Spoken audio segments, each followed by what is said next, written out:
Good evening there, everybody. What is happening? Hopefully, y'all are having a wonderful day today. So, when it comes down to it, I thought that I would review this little video that I found very particularly interesting.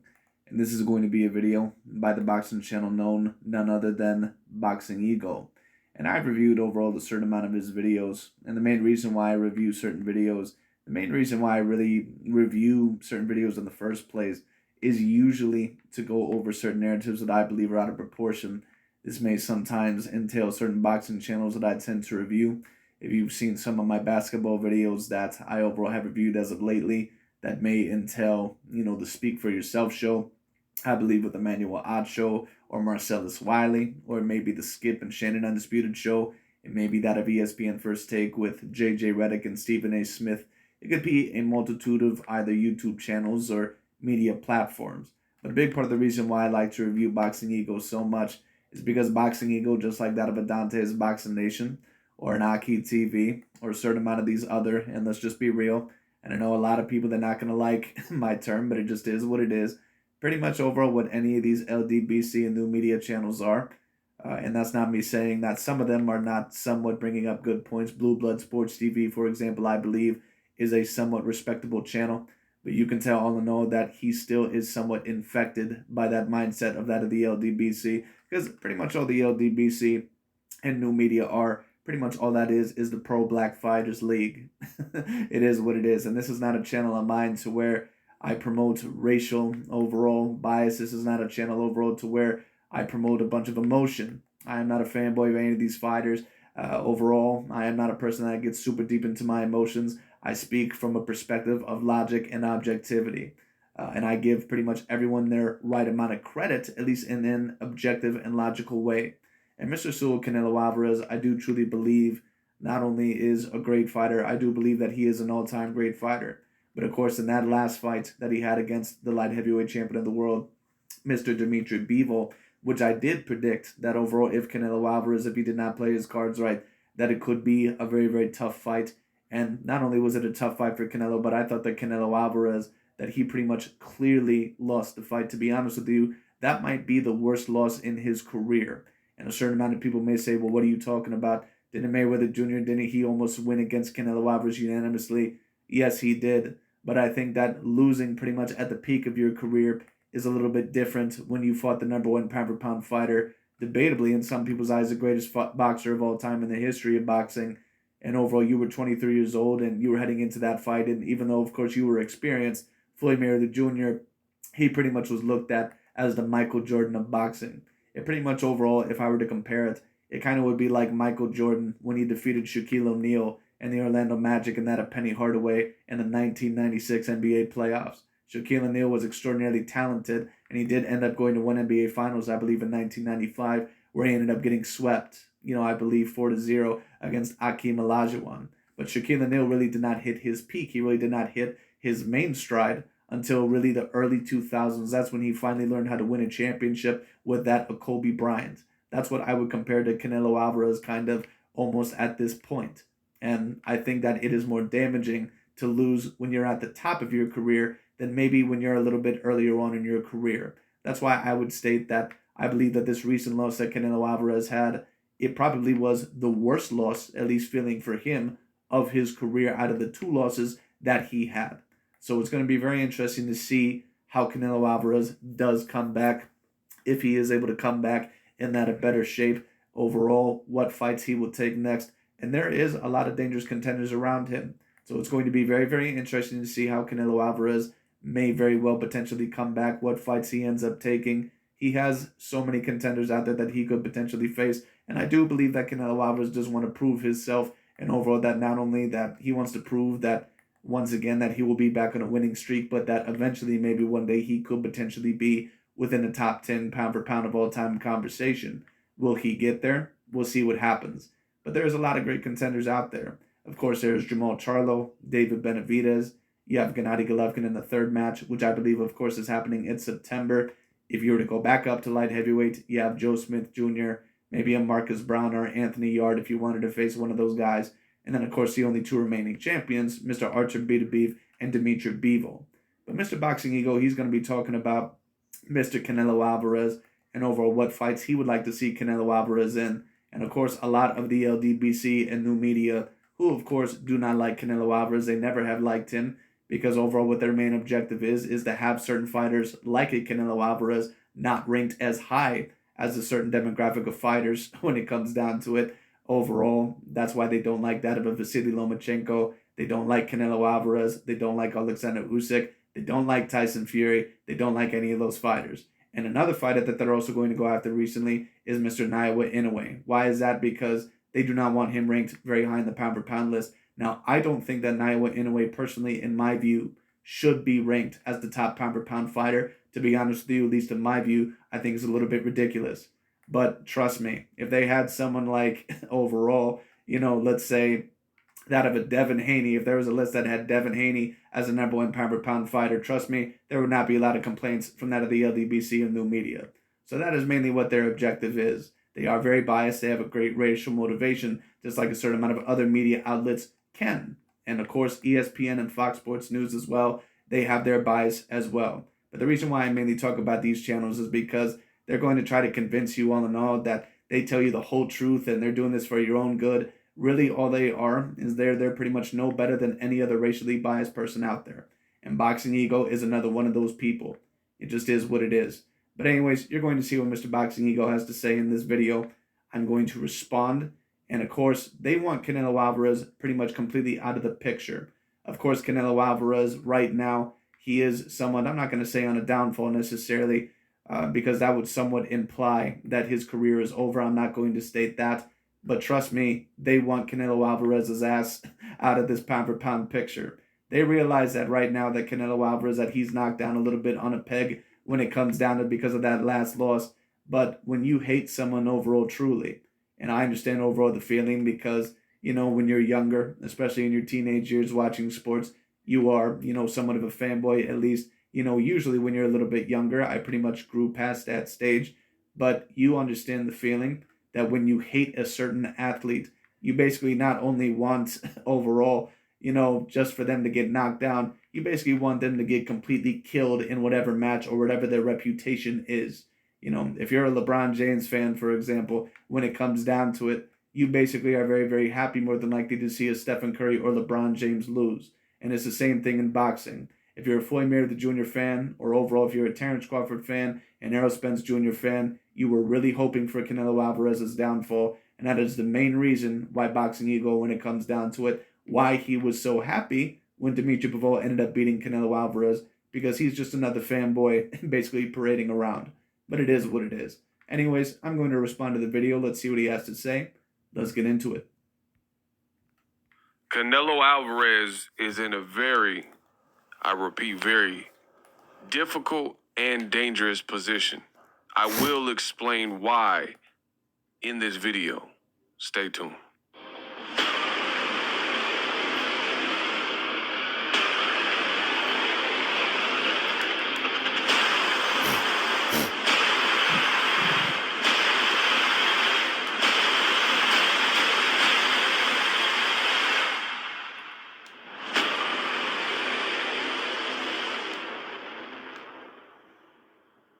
Tables turn. Canelo Alvarez is in a very difficult and dangerous position.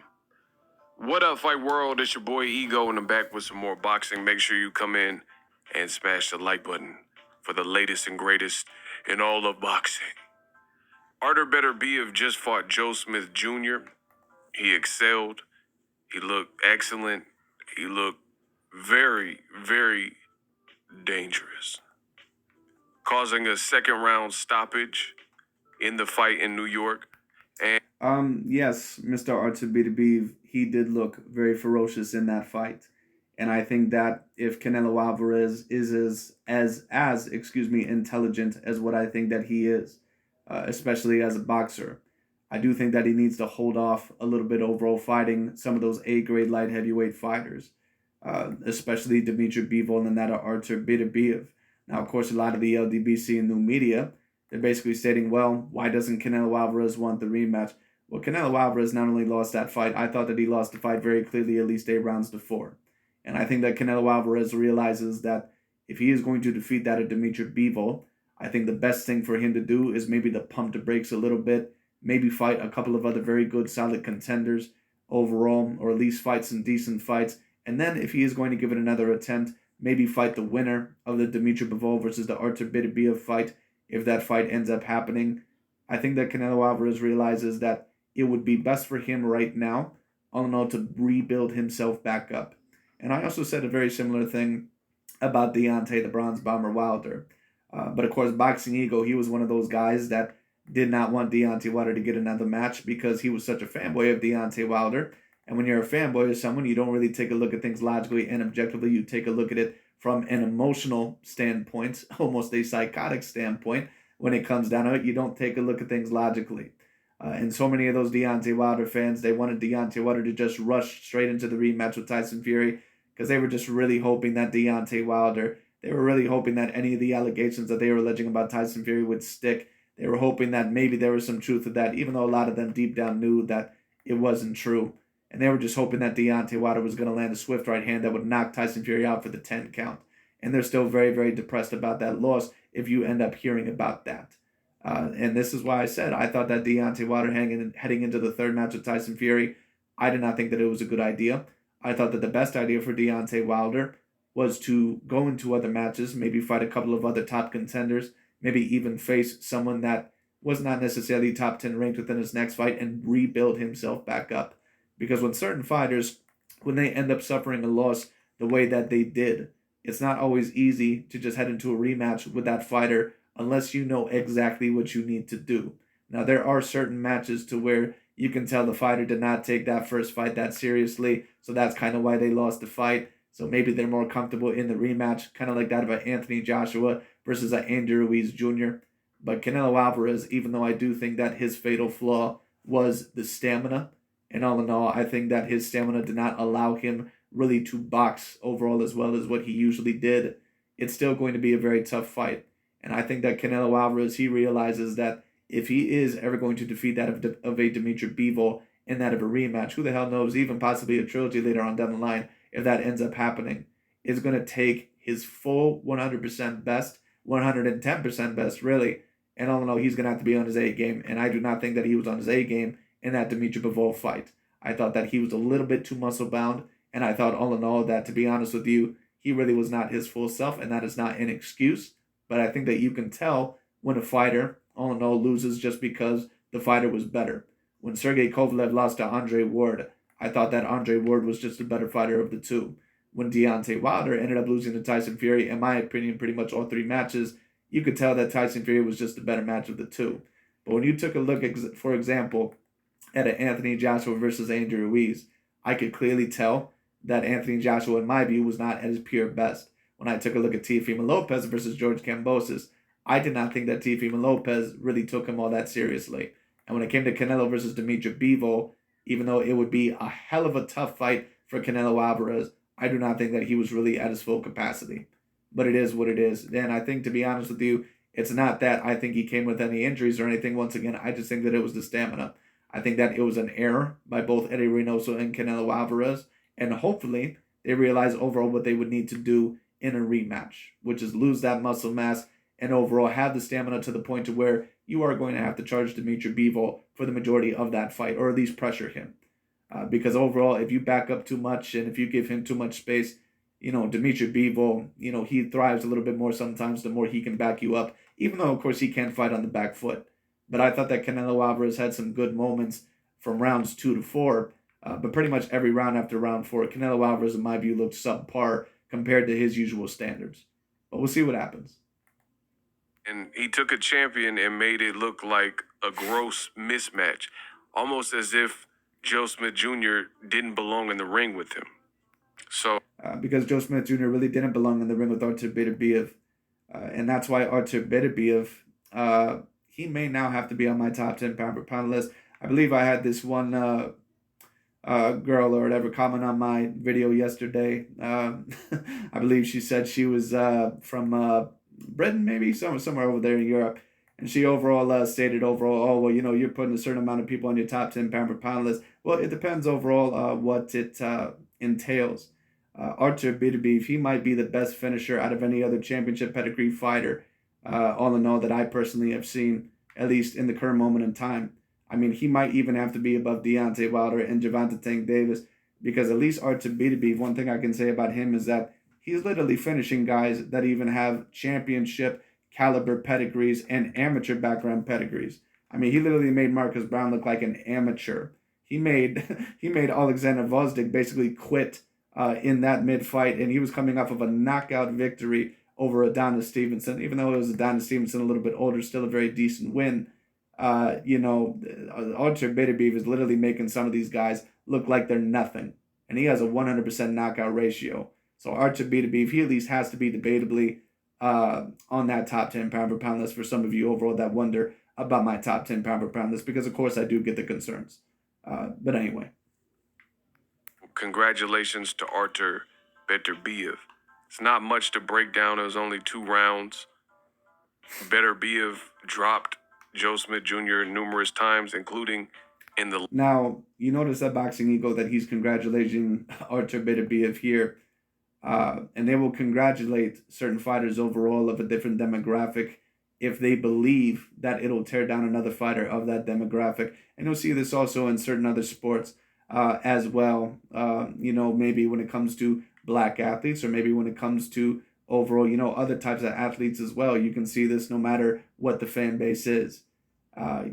Just because someone is rooting for a black fighter or a Caucasian fighter or a Latino fighter does not mean that they do not have some racial issue. Because oftentimes you'll notice that, like I said, the LDBC and new media, they root for David Benavidez. But trust me, if David Benavidez was debated within the top 5 pound per pound, they would not like him. Okay? Notice that a lot of people, especially from those channels, they don't have David Benavidez on the top 10 pound per pound list. Okay? So David Benavidez is just used as a pawn. They don't like David Benavidez, but basically he's the better of the two evils. Okay? Same thing with fighters like Josh Taylor, once upon a time Alexander Usyk, and a few others. But anyway. And these are not the only channels that do it. They're not the only demographic that does it. I've seen a certain amount of Caucasian, fans or commentators do this to black athletes, either in football or tennis, or a certain amount of other ones. I've seen Latino, fan bases do it as well. But this just goes to show that anyone can do it. So it just is what it is. 10 seconds of the first round, it was going to go to the bell, and I think they'd already hit the 10-second clapper. And Beterbiev is a don't blink type of puncher where you got to be on guard and paying attention no matter what, every split second, until he's either not standing or the fight's over. So how does this relate to Canelo Alvarez? Well, Canelo Alvarez has frequently been listed as the face of boxing and #1 pound for pound. And notice all in all that Boxing Ego and Dante's Boxing Nation, they have such a hatred towards Canelo Alvarez. You can tell whenever they, and I know a lot of them, they'll be like, oh, well, they're not hating. They're just, they're just telling the truth on Canelo Alvarez. No, half of the shit that they say on Canelo Alvarez, first of all, they're full of shit 95% of the time anyway. You know how you can tell when someone is hating on a person or hating on a particular athlete? First of all, you can clearly tell because they don't hold the same standards for a fighter or an athlete that they like to the same standards overall as, Canelo Alvarez. Because they'll always nitpick Canelo Alvarez, but when it comes to Gervonta Tank Davis or someone else overall that they like, all of a sudden, they don't keep the same energy. That's the first signal. Secondly, whenever they don't even just try to tear down, haters overall will not just try to tear down what you've accomplished, they'll also try to tear down what you are. Because haters overall, they don't overall just, hate basically, your career. They also hate you as a person, basically. They try to tear down your whole entire image. There's so many tennis videos that I do whenever I talk about Novak Djokovic or Rafael Nadal. There's so many people that always basically try to demonize that Novak Djokovic.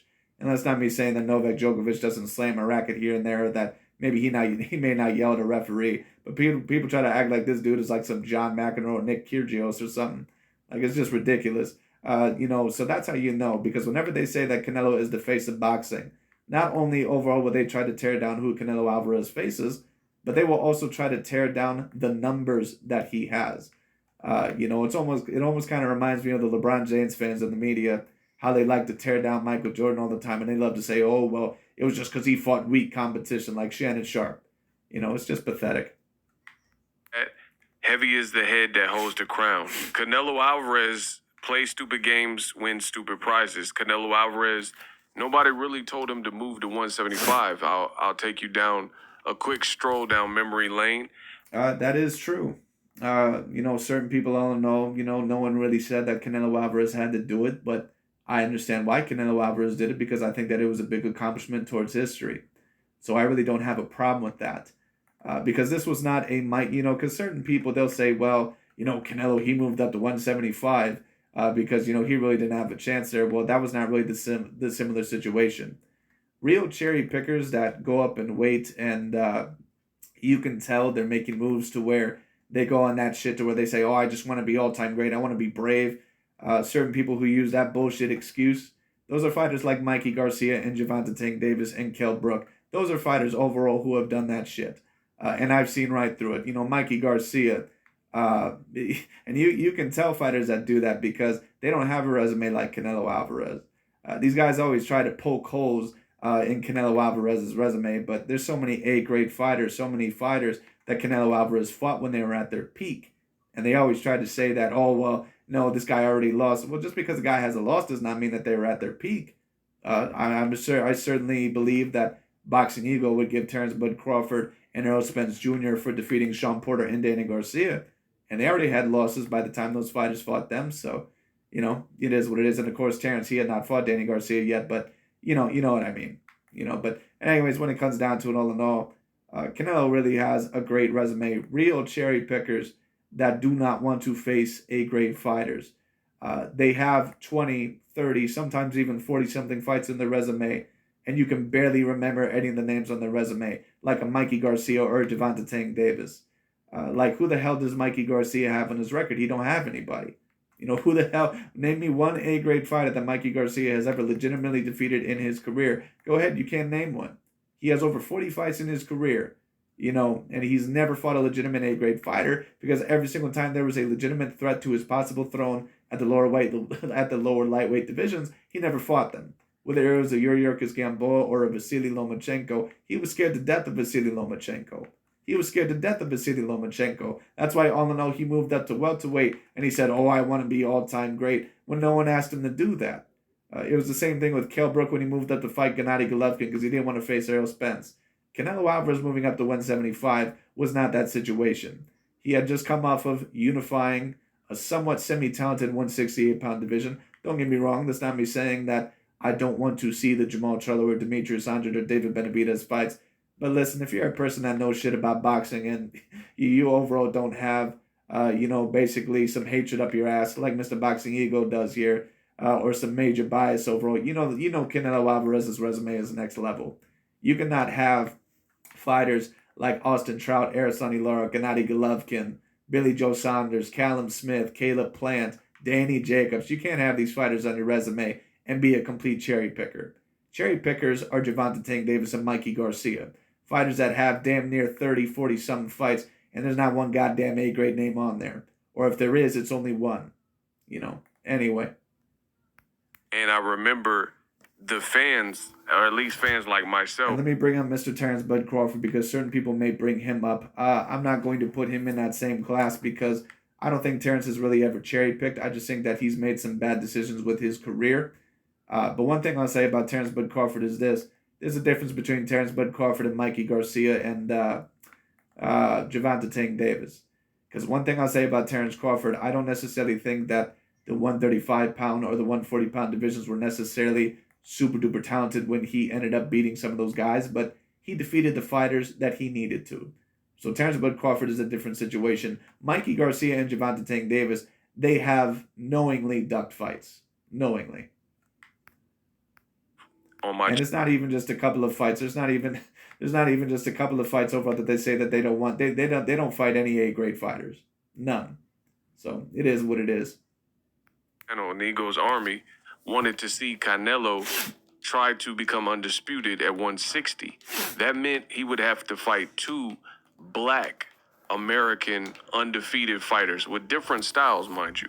One was on DAZN, and Canelo at the. And notice all in all that they keep saying this about Canelo Alvarez. Listen, I understand, but Canelo Alvarez, once again, I'm sorry, Jamal Charlo, he's he's not gonna beat Canelo if he faces Canelo at his best. Jamal Charlo is not that next level guy. Uh, to be honest with you, Jamal Charlo is even gonna be lucky if he ends up defeating that of a Caleb Plant or a Callum Smith. To be quite honest with you, if you look at Jamal Charlo and some of his tougher performances, he's really not that impressive. They're just using Jamal Charlo and Demetrius Bubu Andre's name because they're Black American fighters, and they don't want Canelo Alvarez to be all in all at the top. If Canelo was a Black American fighter, they wouldn't even be mentioning those other two guys. I mean, I'm not saying that they wouldn't mention them, excuse me, but they would put Canelo Alvarez on a very, very high level because they're not saying shit about Gervonta Tank Davis, and I've never heard Gervonta Tank Davis once mention someone like a Devin Haney or a Shakur Stevenson. But yet, apparently, Gervonta Tank Davis is this big star, which I agree, he is a big star. There's no denying that he's a big star. But I can't have Gervonta Tank Davis on my top 10 pound per pound list when the greatest win that he has is over Leo Santa Cruz. It is what it is. Time was with DAZN exclusively through Golden Boy, and that was Demetrius Boo Boo Andrade. Andrade even went to the Saunders fight and pressed Canelo and pulled up to the post-fight festivities, and Canelo tried to make a mockery of him, calling Andrade, "You're a horrible fighter, horrible," and he tried to laugh him out the room, cuss, etc. Now, he could have fought Demetrius Andrade at 160, or they were all in the previous division together, which was 154/Canelo weight of 155. Another person that was also at 54 and then moved up, and concurrently and simultaneously when Canelo moved up, they were at the same division. That was none other than Jamal Charlo. Yeah, keep running your mouth, Lions Only of Lions Only fame. I don't know why these guys, well, I shouldn't say I don't know why because I know partially why. The Charlo brothers really have never been anything super duper impressive in my opinion. Don't get me wrong, they're both A-grade fighters, but they're on the cusp. I don't know why these guys love to circle jerk over the Charlo brothers so goddamn much, or they try to. Or let me say this. I don't know overall how they really convince people how they're really just the creme de la creme. If you've ever seen Jamal Charlo and Jamal Charlo fight, they're not on the level of Canelo Alvarez. They're not even on the level of a Caleb Plant. Those are just the facts of the situation. You can like that, you can not like that. I really don't give a damn. It is what it is. Now, these were two great. And I'm talking about in terms of boxing ability. Fighters that Canelo could have fought, and out of nowhere, Canelo said he's moving up to 175. And keep in mind that this is the same idiot, Boxing Eagle, and I have the receipt, I have the video to prove this. When it was rumored last year that Canelo overall, or maybe it was earlier this year, I can't remember, I forget that we're in June. But anyway, when it comes down to it, Canelo apparently was going to face Jamal Charlo next, at least allegedly, and Boxing Eagle said straight up that he did not want to see that fight anymore. He said that. So that tells you overall right there that Boxing Eagle, he's been full of shit for a very long time. He don't like Canelo Alvarez because he don't like his complexion. All right, simple. Bottom line is that not that much to unpack. The world of boxing, not myself, but many people in the world of boxing said, "Oh, Canelo, he's just daring to be great by fighting Kovalev," despite the fact that Kovalev had a quick turnaround from the Anthony Yarde fight, which is a grueling fight in itself, where he was almost knocked out. If you go watch that fight again, he had one bad round in that fight where you could argue that he was nearly stopped, or to the point to where it could have been almost that bad. But Kovalev mainly was dominating that goddamn fight. It is what it is. Once again, these guys, they never mention all in all, Terrence Bud Crawford, him beating Kell Brook or Amir Khan when they looked like absolute shit. At least Kovalev was a legitimate champion. So let's not beat around the bush here. And that version of Sergey Kovalev, I'm sorry, that version of Sergey Kovalev is going to be a bigger challenge to Canelo, at least the best version of Canelo, than what a Jamal Charlo ever would be. Just is what it is. Just the facts of the matter. I really don't give a damn what anyone has to say about Jamal Charlo. Jamal Charlo is not an A-plus fighter. Never has been, never will be. He could barely get past that of a Matt Korobov. Now, of course, styles make fights. Just because someone has a bad fight overall doesn't always mean that they're a bad fighter. And he's not a bad fighter. He's a very good to borderline great fighter. But if you know what Jamal Charlo is not someone that is a creme de la creme. He is not a true top 10 pound per pound fighter. Now, Demetrius Andrade, on the other hand, he could maybe provide Canelo with some problems, but I really don't see him being the creme de la creme either. And so many of these guys, they always try to allege how Canelo's been allegedly avoiding them for years. But Canelo has fought so many great challenges.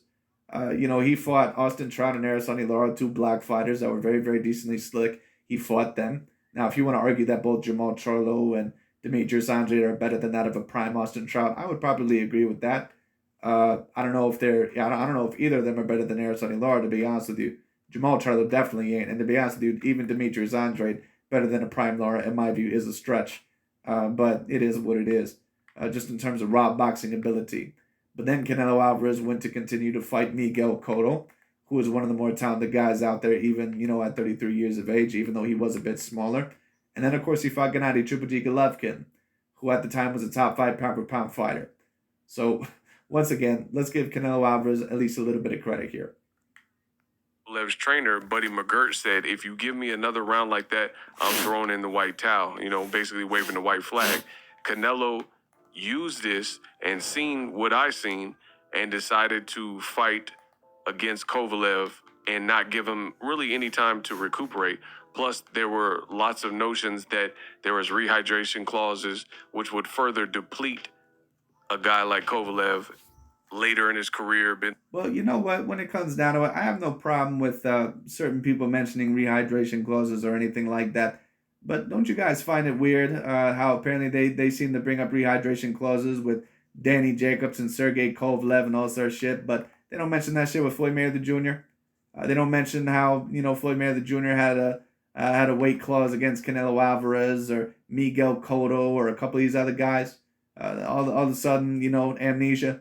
So that's how you know that they have a racial issue. And don't get me wrong, is a part of their intentions probably because of racial or racist fans that they've had to deal with in the past. Yes, but you have to be above that.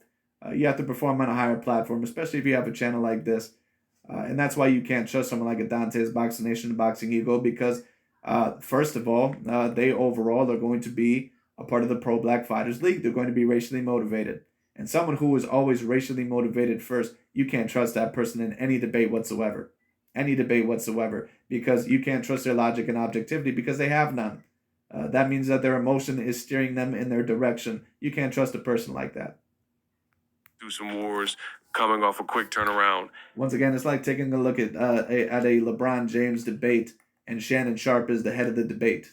Like you can't trust Shannon Sharpe in that situation because you know that Shannon Sharpe is going to say whatever he needs to, all in all to change the narrative to whatever he thinks he needs to do to make LeBron James seem greater than what he is. But anyway. And the fight. So, like I said, I thought or at least put him in the best image possible. The fight was FAF.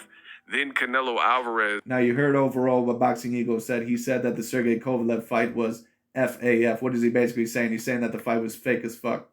That's basically overall what he's saying. No, that was not a fake fight. A fake fight overall, for those of you that have never seen a fake fight or a choreographed fight, that's what Deontay Wilder versus Malik Scott is. For those of you that seen that last fight, I believe, with Jerome Boots Ennis. Now, he's had a lot of real fights, but that last one against that one undefeated African-American fighter, I believe, I don't remember the dude's name, that to me looked like a fixed fight. Because the punch did not even look to land that flush. And apparently the guy was knocked out. So it is what it is. Those are fixed fights. All right, no, the Canelo versus Sergey Kovalev fight was not fixed. Okay, anyway. Steps foot in the ring with a much... But of course, what do you expect from someone like Boxing Ego? This is the same idiot that alleged for months and would still tell you that Deontay Wilder was cheated because of egg weights and poison and all sort of bullshit. And, this is the same dude. So, I mean, once again, you can't really rely on this guy for high-level intelligence. Pressure Dmitry Bivol. And the funny thing is, when I say all these things in real time, when I said the Canelo Kovalev fight was FAF. And, I know I'm going to get certain people on here, by the way, and they're going to say, oh, well, you just sound like you're hating on these channels. I don't hate on any individual. That's none of my character. Everything that comes out of my mouth is going to be what I truly think about that person. And if I think that that person is a damn idiot, then it just is what it is. It's no offense against them. I think that it's great that they have their own platform, but do I believe that they're the most highly intelligent guy? No, I don't. But to be honest with you, most people commentating sports, to be fair, I don't think are that highly intelligent. Anyway. Fake as uck, right? People said, "Oh, you're tripping, you're hating," but then to build the Bevo fight, Well, you are hating on Canelo Alvarez because you don't like him. So it is what it is. And just like Dante and just like many of these other LDBC and the media channels, you want overall Canelo Alvarez. Basically, they see Canelo Alvarez right now on his deathbed. But right now they know that it's not over. They don't need to just have Canelo Alvarez on his deathbed. They gotta wait overall until they see that goddamn stone. The rip stone, whatever the hell it's called. I forgot what the hell it's called. The gravestone. Whatever the hell it is. They want to basically push Canelo Alvarez 6 feet under. They want to put his career 6 feet under. They will not be happy until his career is 6 foot underground. All right, so that is the reason overall why they are putting the narratives out that they are, and that's also the reason why they want Canelo Alvarez to rematch Dimitri Bivol immediately, because all in all, they do not like him.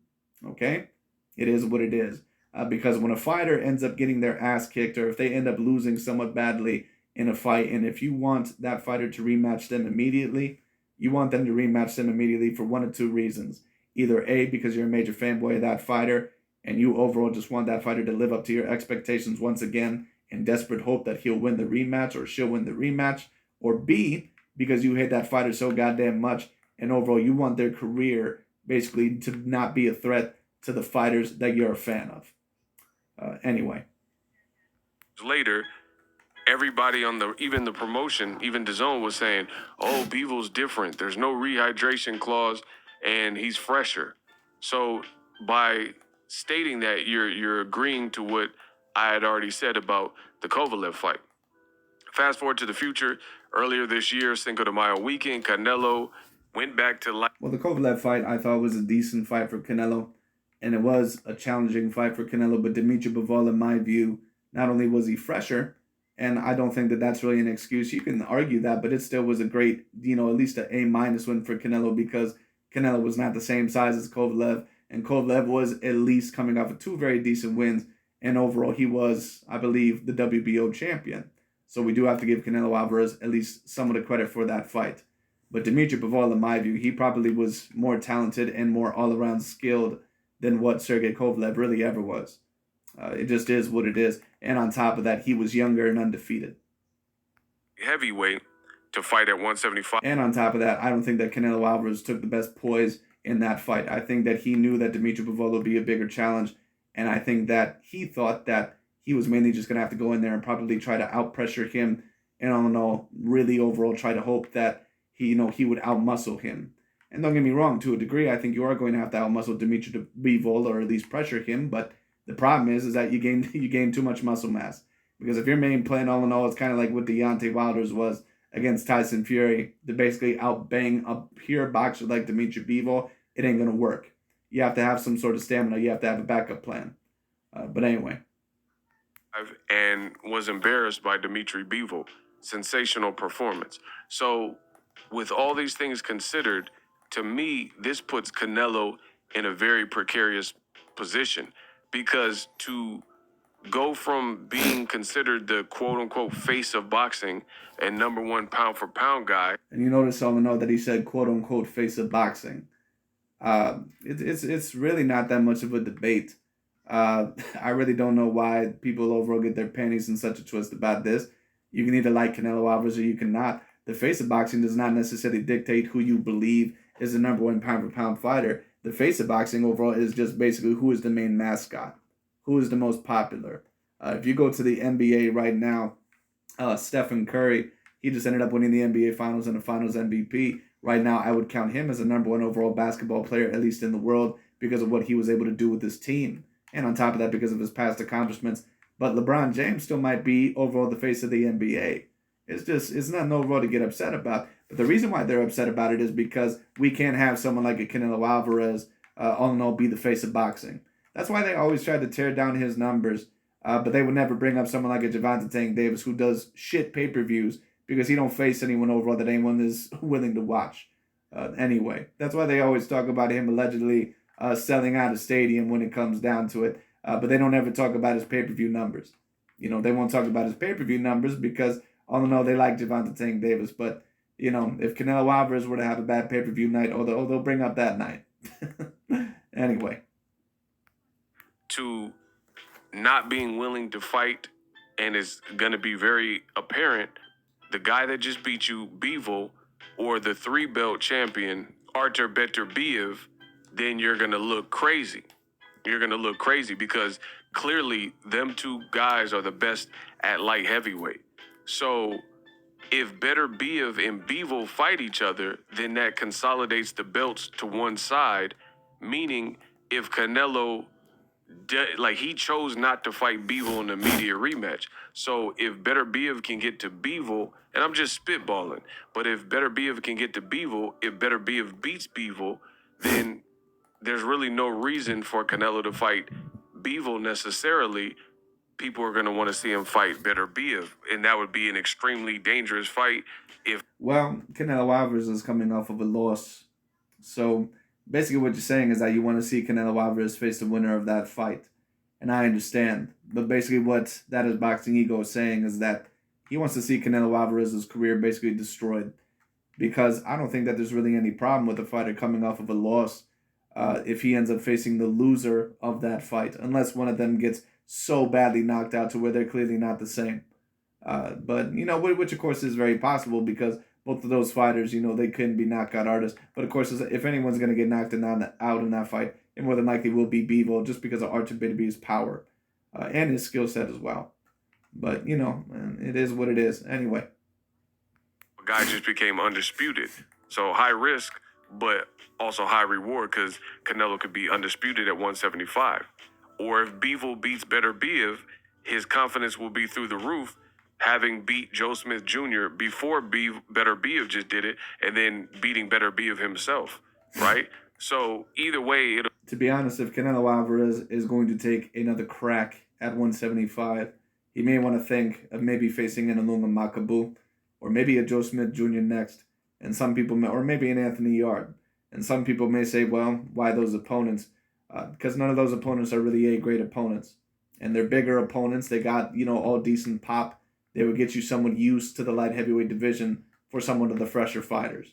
So if you were going to try and crack overall there, but if not those fighters, maybe it also could be good to face that of David Benavidez, Jamal Charlo, Demetrius Bouboulanje, one of those fighters. But Canelo Alvarez, he has a lot of options, but he is going to have to be careful because he does have to sift out his options very carefully. I think at this moment he has to rebuild himself a little bit better overall, or he has to rebuild himself. And I think the Gennady Golovkin-Trilogy is the good first step to do that. That's going to probably earn a lot of money, get a certain amount of views. More than likely, Canelo Alvarez will win that fight, and we'll see how well in shape he returns. Solidify the best in the division, meaning these are very... And what I will say about Gennady Golovkin is this: I do not believe that he is the same fighter that he once was, but do not underestimate Gennady Golovkin. Juan Manuel Marquez and Manny Pacquiao fought each other 4 goddamn times, and every single one of those fights was an absolute, drag-out war. So could maybe Gennady Golovkin maybe be a little bit better than what we expect in the third fight just because of preparation and, patterns? Maybe, but we'll see.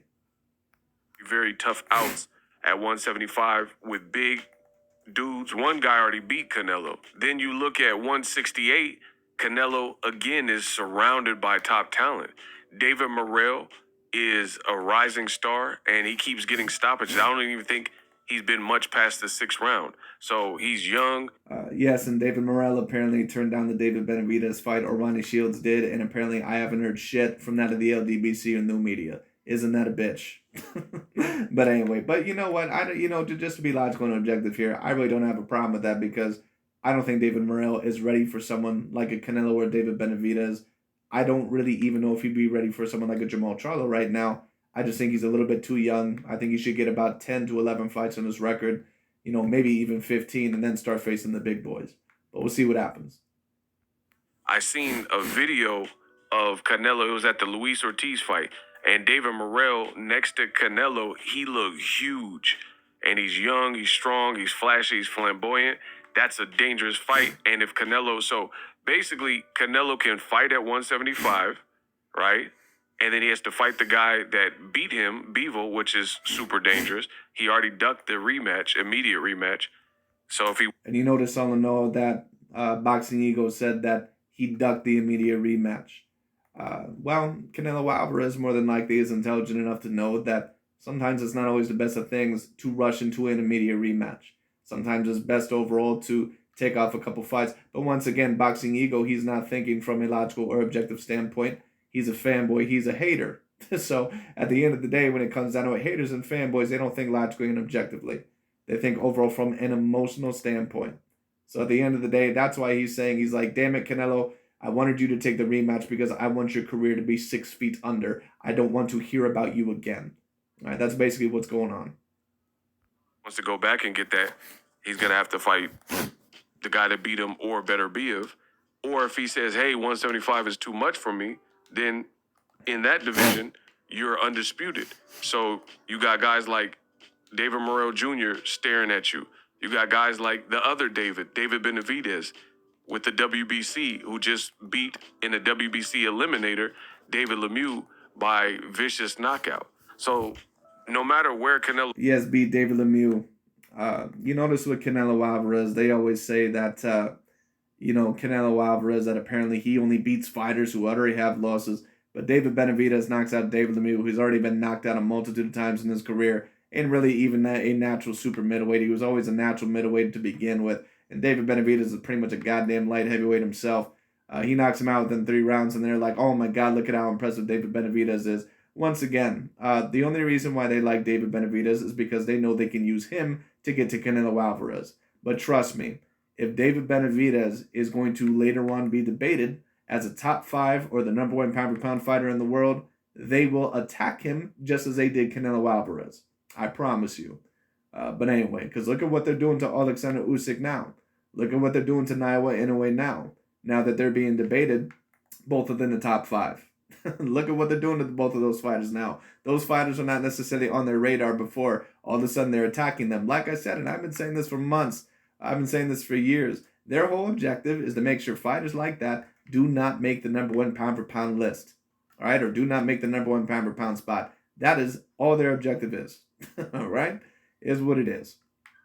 turns, he's surrounded by tough fights. Then Demetrius Boo Boo Andrade and Jermall Charlo, we haven't seen them fight They're it. almost like the Kobe Bryant fans. For those of you that have ever had to deal with Kobe Bryant fans, the Kobe Bryant fans never want anyone to surpass Kobe. They'll swear up and down that LeBron James, all in all, is not above Kobe. They'll swear up and down that Shaq is not above Kobe. They're almost like the Kobe Bryant fans. Any incoming threats or anyone, all in all, that basically, they think is going to be a threat to the number 1 spot or above them, they will literally defend them or defend their fighters with their life. Anyway. 168 yet, but they've both alluded to the fact that they would be moving up. And these are, again, guys that Canelo has avoided at 54. As I mentioned earlier. Oh, please, dude. Don't get me wrong. The Demetrius Andrade fight, I think maybe there's a possibility that Canelo Alvarez maybe did not want that fight once upon a time, but don't sit here and tell me that, he just avoids Jermall Charlo is not going to beat any legitimate A-plus fighter out there. He's not going to beat any of them. Jermall Charlo is not a fighter, all in all. He is a small piece of the spectrum. Okay, please. Canelo has already beaten greater fighters, decently greater fighters, than what a Jermall Charlo ever has been. It just is what it is. Again, didn't fight him at 160, so there'll be a third division with Jermall Charlo and Demetrius Boo Boo Andrade, who he called horrible, 2 undefeated, talented black fighters. So if you don't fight him at 168, that's going to look bad, especially when you're undisputed. You already fought all the... Well, I would agree with that. If Jermall Charlo and Demetrius Boo Boo Andrade become mandatories for Canelo, which is possible, and if Canelo still does not fight them, then of course that is going to be a bad look. But Canelo has always proved to me in the past, at least at the current moment, with his track record, that all in all, he does face the elite fighters.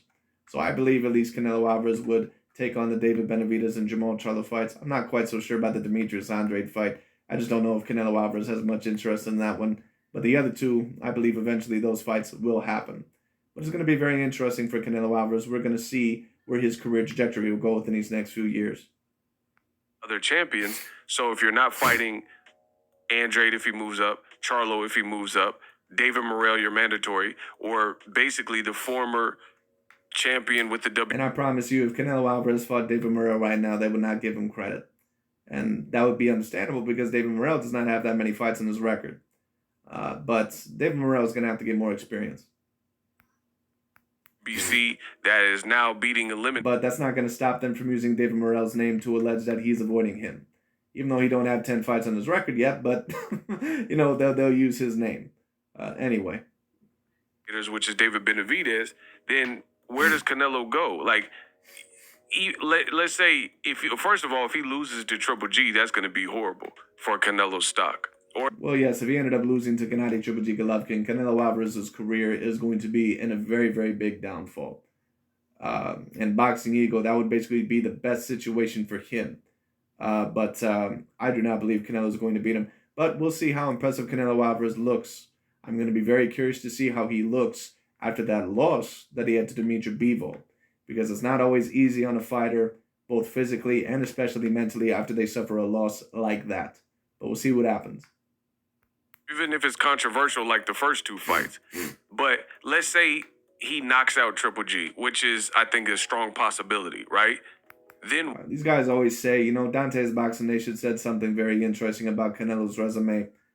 He said something along the lines of, well, you can't really count Canelo's wins over Lara and Gennady Golovkin because all in all, you know, they're just controversial. Well, those are very, very close fights. So if we're going to play that little game when it comes down to it, we need to start doing that with a lot of fighters. All of a sudden, we can't count Andre Ward's win over Sergey Kovalev if we want to play that game. All of a sudden, overall, when it comes down to it, we can't count Floyd Mayweather Jr.'s win over Jose Luis Castillo, you know, because a lot of people look at that as controversial. All of a sudden, we can't count Manny Pacquiao's wins over Juan Manuel Marquez. Okay, so let's cut the bullshit. All right, or Muhammad Ali's win over Ken Norton. So, like I said, let's cut the bullshit here. Okay, but you notice all in all that they don't ever say that with certain fighters, especially the first draw that Deontay Wilder had with Tyson Fury. You notice they never said that. You know, but I just found that interesting. What is Canelo going to do? Because he's complaining, and his team and his fans are basically complaining, saying 175 is too much weight.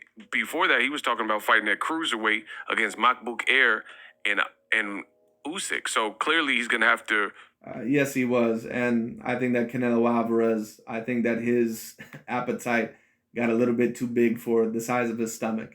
Overall, for those of you that know what I mean, I think that Canelo Alvarez finally realized that his head got a little bit too big overall, or maybe that, you know, he took on a little bit too much than what he can handle. I think maybe he can possibly win a cruiserweight title one day, maybe against Olunga Makabu, but I don't ever see him being a threat at heavyweight. I just think that he's too small.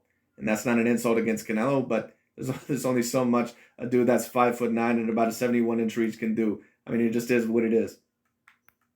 Reconsider moving higher than 175, and then at 175 you're surrounded by two killers, the champions Bivol and Beterbiev, one of which who beat you, and then at 168 you're surrounded by killers, David Benavidez, David Morrell Jr., soon to be Demetrius Andrade, soon to be Jamal Charlo, and these are all difficult, very dangerous fights.